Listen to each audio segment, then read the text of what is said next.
ಮಹಾಲಿಂಗೇಶ್ವರರ ಮೇಲೆ ಆ ರಾಜನಿಗೆ ಎಲ್ಲಿಲ್ಲದ ಭಕ್ತಿ ಅದು ಮನೆ ಮಾಡ್ತದೆ. ಆ ನಂತರದೊಳಗೆ ಆತ ಏನ್ ಮಾಡಿದ, ಆತ ಆ ಊರನ್ನೇ ಅವರಿಗೆ ದಾನವಾಗಿ ಕೊಡ್ತಾನ, ಸನದನ್ನ ಬರೆದು ಕೊಡ್ತಾನ.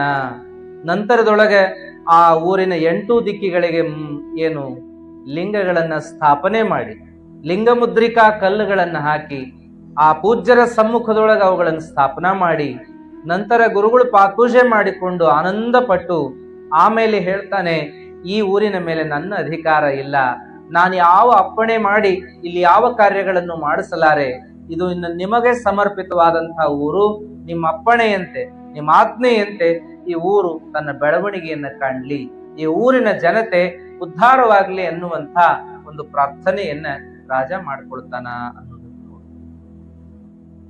ನಂತರದೊಳಗೆ ಗುರುಗಳು ಅವರ ಕೀರ್ತಿ ಎಲ್ಲಾ ಕಡೆಗಳಲ್ಲಿ ಹಬ್ಬತಾ ಸಾವಿರ ಜನ ಎಲ್ಲ ಬರ್ಲಿಕ್ಕತ್ರು, ಅವರನ್ನ ದರ್ಶನ ಮಾಡಿಕೊಂಡು ಹೋಗ್ಬೇಕು ಅಂತ ಹೇಳಿ.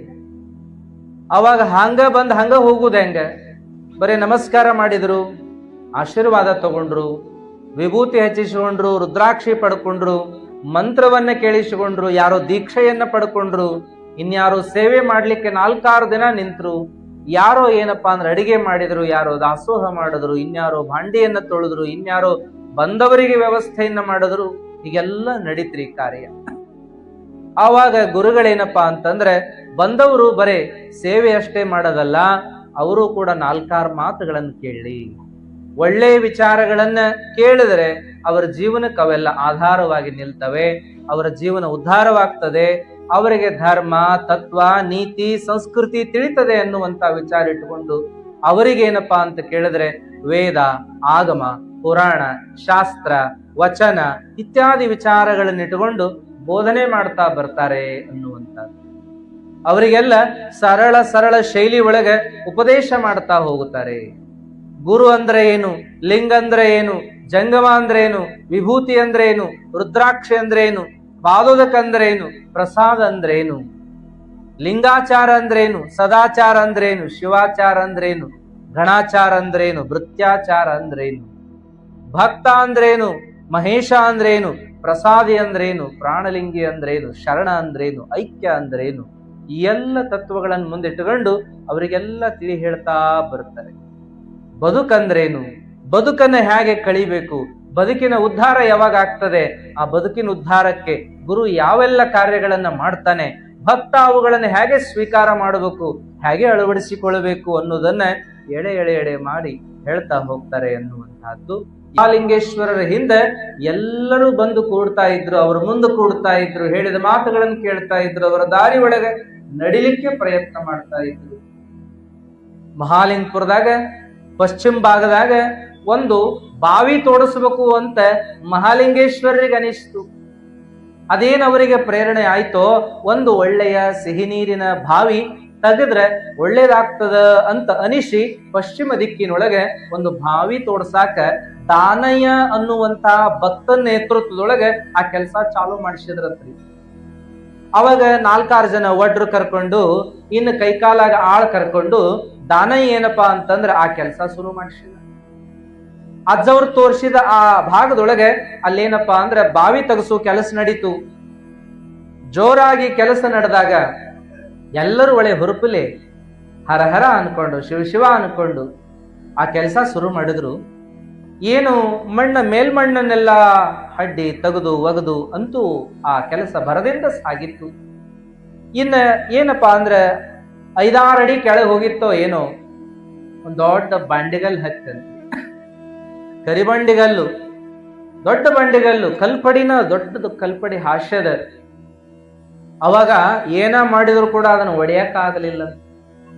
ಎಂತೆಂಥವ್ರು ಪೈಲ್ವಾನರು ಸಹಿತ ಅದನ್ನು ಒಡೆಯಕ್ ಆಗಲಿಲ್ಲ. ಸಾಕಷ್ಟು ಪ್ರಯತ್ನ ಮಾಡಿದ್ರು, ಕಲ್ಲು ಒಡೆಯುವಂತ ಬಲ್ಲಂತ ಒಡ್ರು ಕೂಡ ಪ್ರಯತ್ನ ಮಾಡಿದ್ರು, ಅದು ಕೆಲಸ ಆಗ್ಲಿಲ್ಲ. ಇದನ್ನ ಕೆಲಸ ಕೊಡುದಿಲ್ರಿ, ಬಂಡಿ ಬಹಳ ದೊಡ್ಡದದ, ದೊಡ್ಡ ಹಾಸಿಗೆದ, ಇದನ್ನ ತೆಗಿಯಾಕ ಆಗುದಿಲ್ಲ, ಒಡೆಯಾಕ ಆಗುದಿಲ್ಲ ಅಂತ ಎಲ್ಲರೂ ಕೈ ಚೆಲ್ಲಿ ಕುಂತ್ರು. ನಮ್ ಕೈಲಿ ಇನ್ನ ಆಗೋದಿಲ್ಲ, ಕೈಯೆಲ್ಲಾ ಗುಳ್ಳೆದ್ದು ಒಡೆದು ಹೋಗ್ಯಾವ, ಮೈಯನ ಕಸುವೆಲ್ಲ ನೀರಾಗಿ ಹರಿದು ಹೋಗ್ಯದ, ಇನ್ನೇನ್ ಮಾಡೋದೈತಿ ಇದ್ರಾಗ, ನಮ್ಮ ಕೈಲಿ ಆಗುದಿಲ್ಲ ಅಂತ ಕೈ ಚೆಲ್ಲಿ ಕುಂತಾಗ ದಾನಯ್ಯ ಏನ್ ಮಾಡಿದ ಅಂದ್ರ ಮುಖ ಸಾಫ್ ಮಾಡ್ಕೊಂಡು ಮಹಾಲಿಂಗೇಶ್ವರರ ಕಡೆ ಹೋಗ್ತಾನೆ.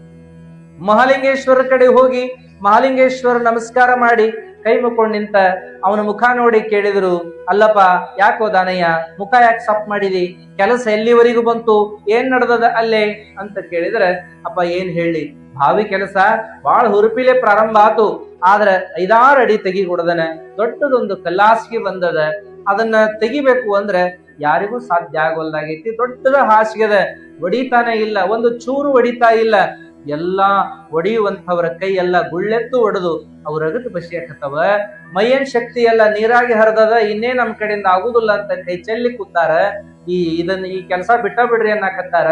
ಹೆಂಗ್ ಮಾಡುದು, ನೀವು ತೋರಿಸಿ ಆಸೆ ಪಟ್ಟು ಇಲ್ಲೊಂದು ಬಾವಿ ಮಾಡಿಸ್ಬೇಕನ್ನುವಾಗ ನಾನು ಒಳ್ಳೆ ಹುರುಪಿಲೆ ಆ ಕೆಲಸಕ್ಕೆ ಕೈ ಹಾಕಿದಾಗ ಇದೇನಿದು ಅರ್ಧಕ್ಕೆ ಕೈ ಬಿಡು ಸಂದರ್ಭ ಬಂತಲ್ಲ ಅಂತ ಬೇಸರಾಗ್ಯದಪ್ಪ.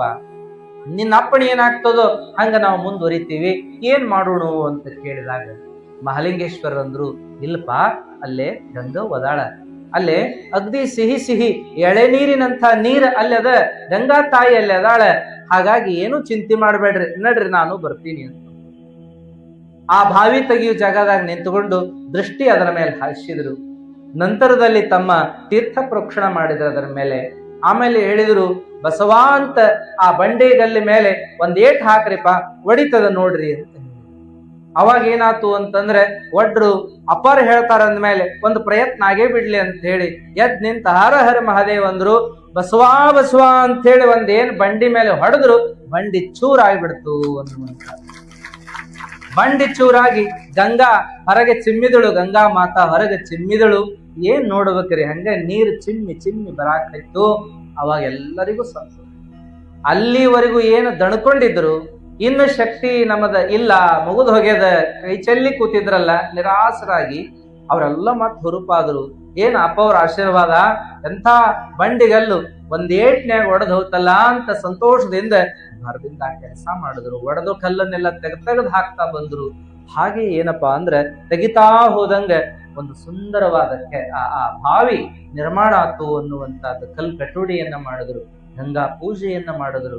ಆಮೇಲೆ ಏನಾತಂದ್ರೆ ಸಂತೋಷದಿಂದ ಆ ಕಾರ್ಯವನ್ನ ಮಾಡಿದ್ದನ್ನು ನೆನೆಸಿಕೊಂಡು ಅಪ್ಪರ ಆಶೀರ್ವಾದ ಬಹಳ ದೊಡ್ಡದದ ಅಂತ ಹೇಳ್ತಾ ಇರುವಾಗ ಅಲ್ಲಿ ತಾನೇ ಕೇಳ, ಅಪ್ಪರ ಆ ಬಸವ ಅಂದ್ರೆ ಏನು, ಆ ಹೆಸರು ಹೇಳಿ ಒಂದೇಟ್ ಹಾಕಿ ಕೊಡ್ದನೆ ಹೆಂಗ್ ಹೊಡಿತಲ್ರಿಪಾ, ಹೆಂಗ ಗಂಗಾ ಚಿಮ್ಮಿ ಬಿಟ್ಟಳಲ್ಲ ಭೂಮ್ಯಾಗಿಂದ ಅಂತ ಅವರು ಕೇಳುವಾಗ ಅಜ್ಜವ್ರು ಹೇಳಿದ್ರು, ಬ ಎಂಬಲ್ಲಿಯನ್ನ ಬವಹರಿ ಇತ್ತು, ಸ ಎಂಬಲ್ಲಿ ಸರ್ವಜ್ಞಾನಿ ಆದೆನು, ವ ಎಂದು ವಚಿಸುವಡೆ ವಸ್ತು ಚೈತನ್ಯಾತ್ಮಕನಾದೆನಯ್ಯ, ಇಂತಿ ಬಸವಾಕ್ಷರತ್ರಯವೆನ್ನ ಸರ್ವಾಂಗದಲ್ಲಿ ತೊಳಗೆ ಬೆಳಗುವುದ ಕಂಡು ಆನು ಬಸವಾ ಎನ್ನುತ್ತಿರ್ದೆನಯ್ಯ ಅನ್ನೋ ಮಾತು ಶರಣರಿಂದ ಬರ್ತದಪ್ಪ. ಅದಕ್ಕ ಕೇವಲ ಬಂಡೆಗಲ್ಲು ಒಡೆದು ಗಂಗೆಯನ್ನ ಹೊರಚಿಮ್ಮಿಸುವಷ್ಟು ಶಕ್ತಿ ಅಷ್ಟೇ ಆ ಬಸವನಾಮಕ್ಕಿಲ್ಲಪ್ಪ. ನಮ್ಮ ನಿಮ್ಮ ಮಾಡಿದ ಮಲಕರ್ಮ ದೋಷಗಳನ್ನೆಲ್ಲ ಕಳೆದು ಉದ್ಧಾರ ಮಾಡುವ ಶಕ್ತಿಯೂ ಕೂಡ ಆ ಬಸವನಾಮಕ್ಕೈತಿ ಅಂತ ಮಹಾಲಿಂಗೇಶ್ವರ ಹೇಳ್ತಾ ಅವರು ಎಲ್ಲರಿಗೂ ಹೇಳಿದ್ರು, ನಿಮ್ಮೆಲ್ಲರ ಜೀವನಕ್ಕೆ ಒಳ್ಳೇದಾಗಲಿ, ನಿಮ್ಮ ಪಾಪ ದೋಷಗಳನ್ನು ಕಳ್ಕೊಳಕ ಆ ನೀರನ್ನ ಹಣಿಸ್ಕೋಬಹುದು. ಆಮೇಲೆ ಏನಪ್ಪಾ ಅಂತಂದ್ರೆ ನಿಮಗೇನಪ್ಪಾ ಅಂತಂದ್ರೆ ದಾಹ ಆದಾಗ ಆ ನೀರನ್ನ ಕುಡಿಬಹುದು, ನೀನು ರೋಗ ಬಂದಾಗ ಆ ನೀರನ್ನು ಹಣಿಸ್ಕೋಬಹುದು, ಗಾಳಿ ಶಕ ಆದಾಗ ಆ ನೀರನ್ನು ಹಣಿಸ್ಕೋಬಹುದು, ಯಾವುದೇ ಶುಭ ಕಾರ್ಯಗಳಿಗೆ ಆ ನೀರನ್ನು ಒಯ್ಯಬಹುದು, ನಿತ್ಯ ಆ ಪೂಜಾ ಕಾರ್ಯಕ್ಕೂ ಕೂಡ ಅದನ್ನು ಒಯ್ಯಬಹುದು. ಅದು ಕೇವಲ ನೀರಲ್ಲ, ಅದು ಬಸವ ತೀರ್ಥ ಅಂತ ಹೆಸರಿಟ್ಟರಂತ ಮಹಾಲಿಂಗೇಶ್ವರ. ಅದು ಬಸವ ತೀರ್ಥ. ಮುಂದೆ ಬಸವ ತೀರ್ಥ ಅಂತ ಅನ್ನೋದನ್ನ ಏನನ್ನಾಕತ್ರು ಅಂದ್ರೆ ಅಪನವ್ರ ಭಾವಿ ಅಂತ ಇವತ್ತಿಗೂ ಪ್ರಸಿದ್ಧ. ಏನಪ್ಪಾ ಅಂದ್ರೆ ಅಪನವ್ರ ಭಾವಿ ಅಂತಲೇ ಪ್ರಸಿದ್ಧ. ಮಹಾಲಿಂಗೇಶ್ವರರ ಪೂಜೆಗೆ ಅಲ್ಲಿಂದಲೇ ನೀರು ಹೋಗ್ತದ ಅನ್ನುವಂಥದ್ದನ್ನ ನಾವು ನೋಡ್ತೀವಿ. ಹೀಗೆ ಒಂದು ಬಾವಿಯನ್ನ ತೋಡಿಸಿ ಬಸವತೀರ್ಥ ಅಂತ ನಾಮಕರಣ ಮಾಡಿ ಅದರಿಂದ ಭಕ್ತಾದಿಗಳಿಗೆಲ್ಲ ಒಂದು ಒಳ್ಳೇದಾಗ್ಲಿ ಎನ್ನುವಂತ ಹಾರೈಕೆ ಆಶೀರ್ವಾದವನ್ನ ಮಾಡಿದ್ರು ಅಪ್ಪ ಅವರು ಅನ್ನುವಂತಹದ್ದು ಬರ್ತದೆ. ನಂತರದಲ್ಲಿ ಇಂಥ ಪ್ರಸಂಗ ಎಷ್ಟದಾವ್ ನೋಡ್ತೀವಿ ನಾವೆಲ್ಲ. ಯಡಿಯೂರು ಸಿದ್ಧಲಿಂಗೇಶ್ವರರು ಸಂಚಾರ ಮಾಡ್ತಾ ಬರಾಕತ್ತಿದ್ರು ತುಮಕೂರು ಭಾಗ. ಈಗೇನ ಸಿದ್ಧಗಂಗಾ ಮಠ ನೋಡ್ತೀವಲ್ಲ, ಆ ಬೆಟ್ಟದ ಮೇಲೆ ನಡೆದು ಬರುವಾಗ ಅಲ್ಲಿ ಒಬ್ಬವ ಕುಷ್ಠ ರೋಗಿ. ಆತೇನಪ್ಪಾ ಅಂತಂದ್ರೆ ಅತ್ತ ಊರಿಗೂ ಹೋಗಲಾರ್ದ, ಇತ್ತ ಬದುಕನ್ನು ಇದ್ದೂರಾಗ ಕಟ್ಕೊಳಕ್ ಆಗಲಾರ್ದ ಬೆಟ್ಟದೊಳಗೆ ಹೋಗಿ ಕೂತ್ಕೊಂಡಾಗ ಅಲ್ಲಿ ನೀರಡಿಕೆ ಆಗಿ ಬಾಯಾರಿಕೆ ಆಗಿ ದಾಹ ದಾಹ ನೀರು ನೀರು ಅಂತ ಬಡಬಡಿಸುವಾಗ ಆ ಯತಿವರ ಅಲ್ಲಿ ಹೊಂಟಿದ್ರು. ಸಿದ್ಧಲಿಂಗೇಶ್ವರರು ಹಾದು ಹೊಂಟಿದ್ರು. ಅವಾಗ ಈ ರೋಗಿಯನ್ನ ನೋಡಿ, ಅಪ್ಪ ಏನಪ್ಪ ಏನ್ ಬೇಕಾಗ್ಯದ, ಇಲ್ಲಿ ಯಾಕೆ ಬಂದು ಏನಾಯ್ತು? ಅಪ್ಪ ನನಗ ಬರಬಾರದ ರೋಗ ಬಂದದ, ಇದ್ದೂರಲ್ಲೂ ಬಾಳ್ವೆ ಮಾಡಕ್ ಆಗಲಾರದ, ಇಲ್ಲಿ ಬಂದು ದೇಹ ಬಿಡೋಣ ಅಂತ ಬೆಟ್ಟಕ್ಕೆ ಬಂದೆ. ಆದ್ರೆ ದೇಹ ಬಿಡೋಕ್ ಮನಸ್ಸಾಗಲಿಲ್ಲ. ಇರುವಷ್ಟು ದಿನ ಇದ್ದು ಇಲ್ಲೇ ದೇಹ ಬಿಟ್ಟು ಬಿಡೋಣ ಅಂತ ಉಳಿದೆ. ಆದ್ರೆ ಬಾಯಾರಿಕೆಯನ್ನು ತಡಿಲಿಕ್ಕೆ ಆಗ್ತಾ ಇಲ್ಲ, ದಾಹ ದಾಹ ಅನ್ನುವಾಗ ಆಗ ಸಿದ್ಧಲಿಂಗೇಶ್ವರ ಏನ್ ಮಾಡಿದ್ರಂತ, ಅಂಥ ಬಂಡೆಗಲ್ಲೇ ತುಂಬಿರ್ತಕ್ಕಂಥ ಬೆಟ್ಟದೊಳಗೆ ತಮ್ಮ ಹೆಬ್ಬೆರಳಿಂದ ಚಿಮ್ಮಿದ್ರೆ ಅಲ್ಲೇನು ಹೊಂಟಿತು ಅಂತಂದ್ರೆ, ಒಂದು ಕಲ್ಲಿನ ಮೇಲೆ ಬೆರಳನ್ನಿಟ್ಟು ಚಿಮ್ಮಿದ್ರೆ ಅಲ್ಲಿ ಗಂಗೆಯೇ ಉದ್ಭವ ಆದ್ಲು ಅನ್ನುವಂಥದ್ದು.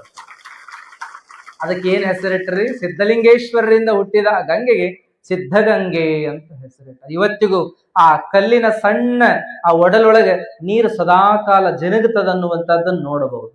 ಇವತ್ತಿಗೂ ಆ ತಾಯಿಯ ಪೂಜೆ ಅಲ್ಲಿ ಆಗ್ತದದು. ಹಾಗಾಗಿ ಇಂಥ ಅನೇಕ ಪ್ರಸಂಗಗಳದಾವ. ಇಲ್ಲಿ ಅಥಣಿ ಒಳಗೆ ಶಿವೇಗಳ ಗುಂಡ ಅಂತಾರ, ಒಂದು ಬಾವಿ ಅದ ನೋಡ್ರಿ, ಶಿವೆಗಳು ತೋಡಿಸಿದಂತಹ ಬಾವಿ ಅದು, ಶಿವೇಗಳ ಗುಂಡ ಅಂತ ಕರೀತಾರೆ. ಅಲ್ಲಲ್ಲಿ ಮಹಾತ್ಮರದ್ದು ಹೀಗೆಲ್ಲ ನೋಡುತ್ತೀವಿ. ಶಿರಹಟ್ಟಿ ಫಕೀರೇಶ್ವರ ಸ್ವಾಮಿಗಳು ಸಂಚಾರ ಮಾಡುವಂತ ಸಂದರ್ಭದೊಳಗೆ ಅಲ್ಲಿ ಗಜನೂರು ಅಂತ ಬರ್ತದೆ. ಆ ಊರೊಳಗೆ ನೀರಿನ ಸಮಸ್ಯೆ ಬಹಳ. ಅಪ್ಪ ಏನಾದ್ರೂ ಆಶೀರ್ವಾದ ಮಾಡೋದಿದ್ರೆ ನೀರು ನಮಗೆ ಸದಾಕಾಲ ಸಿಗುವಂಗ ಆಶೀರ್ವಾದ ಮಾಡುವಂತ ಆ ಊರಾಗ ಬೇಡಿದ್ರೆ ಅಲ್ಲಿ ಏನ್ ಮಾಡಿದ್ರು ಅಂದ್ರೆ, ಫಕೀರ್ ಸ್ವಾಮಿಗಳು ಅಲ್ಲೊಂದು ಕಡೆ ತೋರಿಸಿ ಬಾವಿ ತೋಡಿಸ್ತಾರೆ.